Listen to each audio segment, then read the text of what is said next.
تو سب سے پہلا مسئلہ کرسی پر نماز پڑھنے کا. یہ جو ہمارے کچھ نمازی حضرات کرسی پر بیٹھ کر نماز پڑھتے ہیں، ان کے حوالہ سے ان کے لیے خاص ہے، اور عام بندہ اپنی علم میں رکھے بات تاکہ کبھی کسی کو بتانی پڑ جائے تو بتا سکے. ہمارا اسلام شروع سے ہی نماز پڑھنے کے معاملہ میں سختی ضرور فرماتا ہے. نماز پڑھنی لازمی ہے، لیکن بندے کی جسمانی کیفیت، جسمانی صحت کو مد نظر رکھتے ہوئے اسلام اپنے احکامات کے اندر نرمی پیدا فرما دیتا ہے. اس کی مثال حدیث طیبات کے روح سے جو مسائل ذکر ہوتے ہیں ان میں یہ مسئلہ ڈسکس ہوتا ہے کہ نماز پڑھنی لازم ہے. اگر کوئی بندہ نماز پورے ارکان کے ساتھ کھڑے ہو کر قیام کے ساتھ نہیں پڑھ سکتا، کمزور ہو گیا، تو اس کو فرمایا کہ وہ بیٹھ کے نماز پڑھ لے. اگر کوئی ایسا ہے کہ وہ بیٹھ کے بھی نماز نہیں پڑھ سکتا تو اس کو فرمایا کہ وہ لیٹ کے نماز پڑھ لے. اگر کوئی ایسا ہے کہ جو رکوع نہیں کر سکتا تو وہ اشارے سے رکوع کر لے. اگر کوئی ایسا ہے کہ وہ سجدہ نہیں کر سکتا تو وہ سجدہ اشارے سے کر لے. لیکن جو سجدے میں ادائیگی ہوتی ہے زبان کے ساتھ اور رکوع میں ادائیگی ہوتی ہے ان کو ادا کر لے. مطلب یہ اسلام نرمی دے دیتا ہے بندے کی حالت کو دیکھتے ہوئے. ایسے ایک مسئلہ ہمارے اسلام میں بیان ہوتا ہے خانہ کعبہ کے حوالہ سے. اگر بندہ کہیں کسی جگہ پر چلا گیا اور خانہ کعبہ کے بارے اس نے کوشش کی اپنی، اس کو کہتے ہیں تحری کرنا، سوچ و بچار کرنا، اس کو پتا چلا کہ خانہ کعبہ اس طرف ہے، کہ کسی ایسی جگہ پر تھا لوگوں سے پوچھ گچھ نہ کر سکا، اپنی سوچ سے اس نے زاویہ بنایا کہ میں آیا تھا جہاں سے وہاں خانہ کعبہ ادھر تھا، تو اب جہاں پر ہوں، تو اس کی سوچ یہ بنی کہ میرا خانہ کعبہ ادھر ہے. اس نے ادھر کو نماز پڑھ لی، نماز پڑھ چکا، پوری نماز پڑھ لی، اسلام پھیر لیا. پھر کوئی بندہ آیا، اس نے کہا بھائی تم نے تو نماز ہی الٹ سمت پر پڑھی ہے، خانہ کعبہ تو ادھر ہے ہی نہیں ہے، خانہ کعبہ تو ادھر ہے.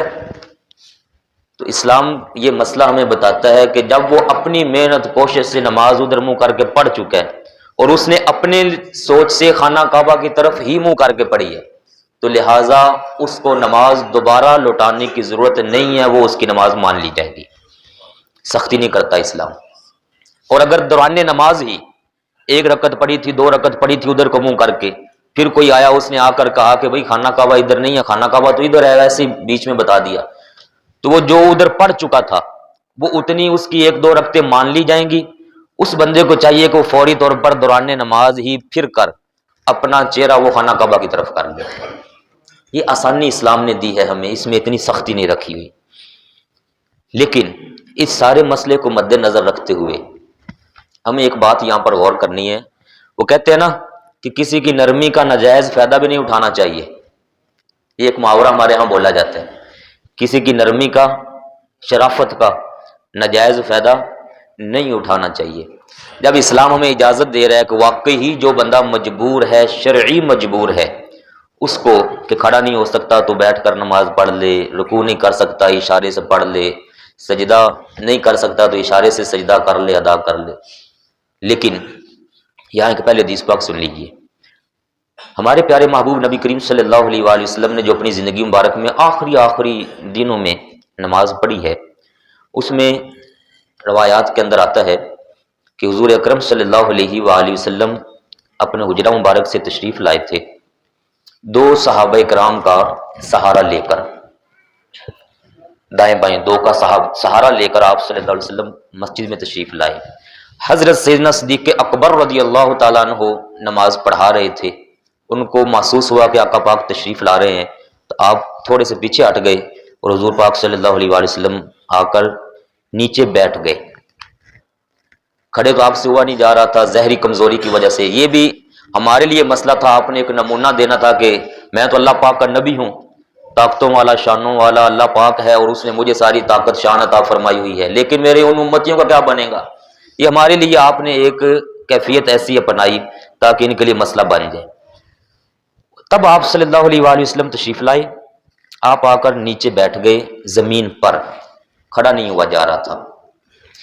حضرت سیدنا صدیق اکبر رضی اللہ تعالیٰ عنہ حضور پاک کے بالکل دائیں جانب ساتھ پیچھے کھڑے ہو گئے. حضرت سیدنا صدیق اکبر کھڑے تھے، پیچھے ساری جماعت کھڑی تھی اور حضور پاک صلی اللہ علیہ وسلم بیٹھے ہوئے تھے. حضرت صدیق اکبر رضی اللہ تعالیٰ عنہ نے جہاں پر قرات چھوڑی، جہاں آپ قرات کر رہے تھے، پھر یا پیارے محبوب علیہ الصلوۃ والسلام نے وہیں پر آ کر قرات آگے شروع کر دی. اب آپ امامت والے منصب پر تشریف لے آئے، سیدنا صدیق اکبر ساتھ ہی پیچھے ہو کے مکبر بن گئے. مکبر جو پیچھے تکبیر کہتا ہے. اب حضور پاک صلی اللہ علیہ وسلم بیٹھے ہیں اور آپ بیٹھ کر تلاوت کے بعد آپ نے رکوع فرمایا، اللہ اکبر سے اشارہ کیا تو سیدنا صدیق اکبر نے بلند آواز سے پیچھے سارے مقتدیوں کو اشارہ دیا، اللہ اکبر کا، اب ہم رکوع میں جا رہے ہیں. حضور پاک جب رکوع سے اٹھے، سیدنا صدیق اکبر نے اشارہ دیا، حضور پاک صلی اللہ علیہ وسلم نے سجدہ کیا، صحیح والا سجدہ جو زمین پر سر رکھ کے، پیشانی رکھ کے، آزار رکھ کے سجدہ کیا جاتا ہے، وہ والا سجدہ حضور اکرم صلی اللہ علیہ وسلم نے کیا. اس طریقے سے وہ پوری نماز ہوئی. اس والی حدیث پاک سے پھر یہ مسئلہ نکلا کہ وہ بندہ، غور کیجئے گا اب اس مسئلہ پر، وہ شخص جو سجدے کی طاقت رکھتا ہے اپنی کمزوری کے باوجود، جسمانی ہے، ہڈیوں کا کوئی مسئلہ ہے، ریڑھ کی ہڈی ہے، گھٹنے ہیں، یا کوئی بھی ہے پرابلم، لیکن وہ بندہ یہ سمجھتا ہے اپنے میڈیکل کے حساب سے کہ میں سجدہ زمین پر کر سکتا ہوں، تو اس بندے کو اشارے سے نماز پڑھنے کی اجازت نہیں ہوگی. بیٹھ کر بھی اشارے سے نماز پڑھنے کی اجازت نہیں، کرسی پر بیٹھ کر کے بھی اشارے سے نماز پڑھنے کی اجازت نہیں ہے، کیونکہ وہ بندہ سجدہ کر سکتا ہے زمین پر. ہاں اگر وہ کھڑا نہیں ہو سکتا قیام میں تو ٹھیک ہے، بیٹھ جائے، زمین پر بیٹھ جائے اور بیٹھ کر پورے اہتمام کے ساتھ سجدہ کرے. اگر کوئی ریڑھ کی ہڈی کا مسئلہ ہے، رکوع نہیں کر سکتا، تو رکوع اشارے سے کر لے. سجدہ بھی نہیں کر سکتا تو سجدہ بھی اشارے سے کر لے. لیکن زمین پر بیٹھ سکتا ہے، کرسی کی بجائے زمین پر بیٹھ سکتا ہے، تو اس بندے کو چاہیے ترجیحی طور پر زمین پر بیٹھنے کو ترجیح دے. دو وجوہات کی بنا پر. ایک کہ اگر وہ سجدہ نہیں کر پا رہا زمین پر، کوئی اس کی ریڑھ کی ہڈی کا مسئلہ ہے، گھٹنے کا مسئلہ ہے، کوئی واقعی عذر ہے، تو جب وہ زمین پر بیٹھے گا تو ایک تو پیارے محبوب نبی کریم صلی اللہ علیہ وآلہ وسلم کی سنت پر عمل ہو جائے گا، جو کہ نماز کے اندر آپ نے ہمیں ایک نمونہ دیا ہے. دوسرا کہ زمین پر بیٹھا ہوگا جب نیچے، تو وہ سجدے والی اصل حالت کے قریب ہوگا، کیونکہ سجدہ ہوتا ہے زمین پر. جو بندہ کرسی پر بیٹھا ہے، مثلا میں یہاں بیٹھا ہوا ہوں، اب یہاں سے میں اشارہ کرتا ہوں سجدے کا، تو اشارہ تو میں نے سجدے کا کر لیا، لیکن کتنا فاصلہ ہے زمین اور میرے درمیان. لیکن اگر میں بیٹھتا ہوں نیچے زمین پر، جیسے آپ بیٹھے ہوئے ہیں سارے بھائی زمین پر، آپ وہاں سے بیٹھے ہوئے اگر سجدے کا اشارہ کریں گے تو آپ کرسی والی حالت سے بیٹھے ہوئی حالت والے جو بندہ ہوگا وہ سجدے والی کیفیت کے زمین کے زیادہ قریب ہوگا. تو جس صورت میں زیادہ قرب پایا جا رہا ہے سجدے کا، کیوں نہ اس کیفیت کو اپنایا جائے، جبکہ اسلام ہمیں اجازت دے رہا ہے کہ تمہیں چاہیے کہ اس طریقے سے کیا کرو. اور یہ آپ بھائی اکثر جانتے ہیں، یہ کرسیوں کا جو رواج ہے شروع ہو گیا ہے، رائج ہو گئی ہیں، یہ صرف ایسے لوگوں کے لیے شروع ہوئی ہیں جو بالکل زمین پر بیٹھ بھی نہیں سکتے. جیسے کہ یہاں ایک بزرگ آتے ہیں ہمارے مسجد میں، وہ بیٹھے ہوئے ہیں، شاید آپ کا نام کیا ہے جی؟ غلام رسول صاحب. یہ پیارے بزرگ ہیں، ان کا کوئی مسئلہ ہے ایسا میڈیکل، یہ بیٹھ ہی نہیں سکتے، یہ موٹر سائیکل پر بھی نہیں بیٹھ سکتے، یہ نیچے زمین پر بھی نہیں بیٹھ سکتے. تو ایسے بندے کے لیے اگر ہم کہیں کہ نہیں جی تسی لازمی زمین پہ بیٹھنا ہے، تو ان کے تو بیچاروں کا گیا مسئلہ ہی خراب ہو جائے گا سارا. یا ان کو کہیں گے نہیں تسی سجدہ کرنا ہی کرنا ہے، تو یہ تو 2-4 بار اگر کریں گے تو ختم، ان کی صحت جان بھی گئی. تو ایسے بندے کے لیے واقعی عذر بن جائے گا. یا ایک دوست، 2-3 دوست ایسے ہیں جن کو میں جانتا ہوں، وہ اگر زمین پر اٹھ بیٹھ جائیں تو اپنی صحت کے بھاری ہونے کی وجہ سے وہ اٹھ نہیں سکتے. ایک بار وہ میرے کہنے پر بیٹھ گئے تھے، کافی میں نے ان سے محبت بھری باتیں کی، تو بڑی محبت کر کے وہ بیٹھ گئے، لیکن جب اٹھے نا تو ان کی یہ جو کمر ہے اس کے اندر سے درد نکل گیا تھا. وہ پھر 4-5 دن بجائے نماز پڑھنے کے وہ پھر گھر میں پڑے رہ گئے. تو اس سے بھی مجھے اندازہ ہوا کہ جسامت کی وجہ سے اگر کوئی بندہ نیچے بیٹھ کر اٹھ نہیں سکتا اس کے لیے بھی اجازت ہوگی بیٹھ جائیں.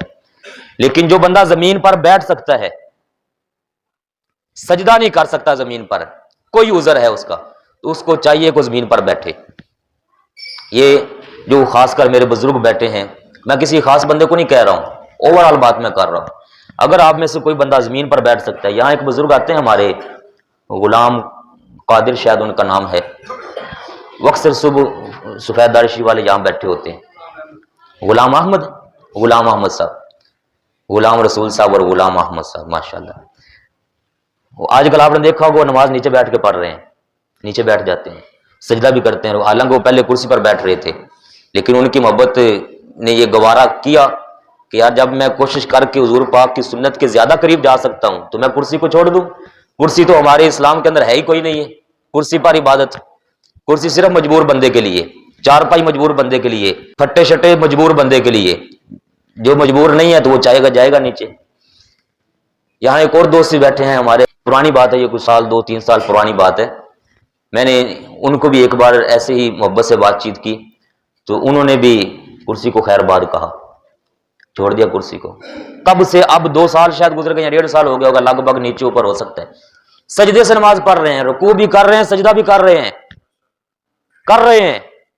اس کا مطلب ہے کہ وہ جو پہلے نہیں کر رہے تھے تو شاید انہوں نے سمجھا نہیں ہوگا، یا کوئی مسئلہ ہوگا انہوں نے ترجیح نہیں دی ہوگی، یا شاید ان کو کسی نے غلط گائیڈ کر دیا ہو. خیر ہے، یہ میں سارے مسئلے سنا رہا ہوں کہ کسی کی شرافت کا ناجائز فائدہ نہیں اٹھانا چاہیے. اسلام جب ہمیں رعایت دیتا ہے تو پھر رعایت کو اس بندے کی حد تک رکھیے جو بندہ واقعی مجبور ہو. میں اس کے آپ کو ایک مثال دے دیتا ہوں. قرآن پاک میں 3-4 جگہ پر یہ والی آیات موجود ہیں.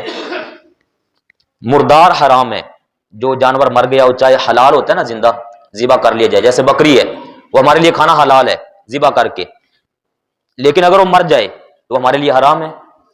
ایسے ہی خون پینا حرام ہے، اور خنزیر سور حرام ہے. لیکن قرآن پاک میں لکھا ہوا ہے اگر کوئی بندہ مجبور ہو جائے، یا تو گن پوائنٹ پر اس کو مجبور کیا گیا، یا وہ اپنی غربت یا کسی سفر کی حالت میں اس حد تک وہ مجبور ہو گیا کہ اس کے پاس کھانے پینے کا زیادہ راہ کچھ بھی نہیں ہے، اور وہ موت کے قریب جا رہا ہے، اور سامنے مردار پڑا ہوا ہے، یا اس کے سامنے سور کا گوشت پڑا ہے، خنزیر کا، یا اس کے سامنے خون پڑا ہے. اب یہ ساری چیزیں حرام ہیں، لیکن وہ بندہ مجبور ہو گیا اس حالت تک کہ اس کی جان جا رہی ہے. قرآن پاک فرما رہا ہے کہ اس مجبوری کے عالم میں وہ اگر خنزیر کھا لیتا ہے، یا خون پی لیتا ہے، یا مردار کا گوشت کھا لیتا ہے، صرف اتنی مقدار جس سے اس کی جان کی جو رمق ہے وہ جاری رہ سکے، روح اس کی جاری رہ سکے، وہ موت واقع نہ ہو اس پر، تو اتنا سا حصہ ان حرام اشیاء میں سے استعمال کر لینا قرآن پاک اس کے لیے جائز قرار دے رہا ہے. لیکن یہ تو ہو گیا نا نرمی والا معاملہ. واہ واہ واہ واہ، او دیکھو بزرگوں نے کرسی چھوڑ دی. نعرہ تکبیر، یا رسول، یا رسول اللہ. پیار ہے، یہ ہمت کرنی چاہیے. بات میں کیا سنا رہا تھا بلا، کہ اگر کوئی بندہ اسلام کی اس رعایت کا، یہ جو سور والی، مردار والی اور خون والی کا جنہیں رعایت دیتی اسلام نے، بس ٹھیک ہے، تے ایویں تھوڑی جی مجبوری آئی تے جناب لیگ پیس بن رہے نو ان دے سور دے، تو بکری مری مردار تے چاہے گدھا ہوئے یا کوئی بھی، کیوں جی تو تھوڑی جی مجبوری ہے بس کھا رہے ہیں نا. ایسے بندے کو رعایت نہیں دی جائے گی.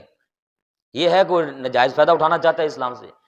تو جو کرسیوں والے ہیں میرے پیارے بھائی، وہ غور کیجیے اپنی حالت پر. میں نہیں جانتا کسی کی میڈیکل حالت کیا ہے، لیکن جب زمین پر بیٹھ سکتے ہیں. میرے پاس وہ ایک بندہ آیا تھا جس کا میں واقعہ سنا رہا ہوں. میں نے کہا جب میرے پاس آپ آتے ہو وہاں کمرے میں یا ادھر یا آگے پیچھے، تو آپ، میں زمین پر بیٹھتا ہوں تو آپ میرے پاس زمین پر بیٹھ جاتے ہو، اور جب مسجد میں آتے ہو تو آپ کرسی پر بیٹھ کے نماز پڑھتے ہو. مجھے بعد میں کہنے لگے آپ نے میرا نام لیا ہے یہاں مسئلہ سناتے ہوئے. میں نے کہا میں نے آپ کا نام نہیں لیا، میں نے ایک بندے کا واقعہ سنا. نام لیتا تب میں جب آپ کا نام لیتا. تو کہتے ہاں گل تو صحیح ہے. میں کہ پھر اگر میں تھوڑا نام بھی لیا ہوئے تو تسی انج نہیں کردے ہو؟ میرے کو آؤ تو زمین تے بہندے ہو، تے رب دے گھر جاؤ تو کرسی تے چوڑے ہو کے بہندے ہو، کیوں؟ کہتے گل تو صحیح ہے. میں کہ پھر رب دے گھر بھی جاؤ، اگر مجبوری ہے تھانوں تے زمین تے بیٹھو، وہاں تو عاجزی چاہیے. کرسی میں کون سی عاجزی ہوتی ہے؟ اس طرح کی میں نے باتیں کی نا، تو وہ ماشاءاللہ تب سے پکے ہو گئے، کہتے ہیں جناب بس ٹھیک ہے، اب میں نیچے بیٹھ کے پورے، اب وہ رکوع بھی کرتے ہیں، سجدے بھی کرتے ہیں، صحیح نماز پڑھ رہے ہیں۔ تو سارے میرے پیارے بھائی غور کیجئے ان مسائل پر، یہ میں نے کرسی کا مسئلہ تھوڑا ڈیٹیل میں آپ کو سنایا حدیث طیبات کے حوالے سے۔